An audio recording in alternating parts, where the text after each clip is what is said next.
High everyone, म चाहिँ खाना खान टेकेन। आज चाहिँ मेरो खाना खानु पुरा ढिलो भयो किनभने म चाहिँ नेटफ्लिक्समा मुभी हेर्दै थिएँ होमबर्न भन्ने होइन। त्यो मुभी देखेर चाहिँ म चाहिँ यस्तो इमोसनल भएँ लास्टमा चाहिँ, किनभने मेरो सिचुएसन पनि त्यस्तै थियो नि त, क्रिटिकल थियो। अब चान्स हुन्छ कि हुँदैन त्यस्तो खालके थियो नि त, पुरा साह्रो थियो होइन। अनि त्यो मुभीमा पनि जसरी केटाले आफ्नो साथीलाई बचाउनको लागि सक्दो कोसिस गर्छ नि, त्यस्तै मलाई चाहिँ मेरो साथीहरूको याद आयो क्या। म त्यो सिचुएसनमा हुँदा चाहिँ उनीहरू जहिले मलाई अब मेरो साथी मलाई हस्पिटलमा हेर्न आउँदा कतिपल्ट हेर्न आएको नि त, खानाहरू पनि लिएर आएको होइन। त्यतिखेर चाहिँ उसले चाहिँ जहिले मलाई तिमी जाति हुन्छौ, तिमी जाति हुन्छ नसुर्ताऊ, अस्तिको भन्दा राम्रो भएछ, हुन्छ तिमी कोसिस गर भन्थ्यो नि त जहिले मलाई आएर।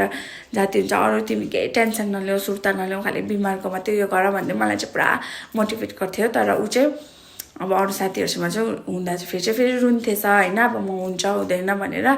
त्यही कारण चाहिँ मलाई चाहिँ पुरा त्यो मेरो साथीको पनि याद आयो अनि मेरो सिचुएसन पनि पुरा याद आयो कि, यस्तो इमोसनल भयो कि आँसु पनि आयो मलाई त आज त।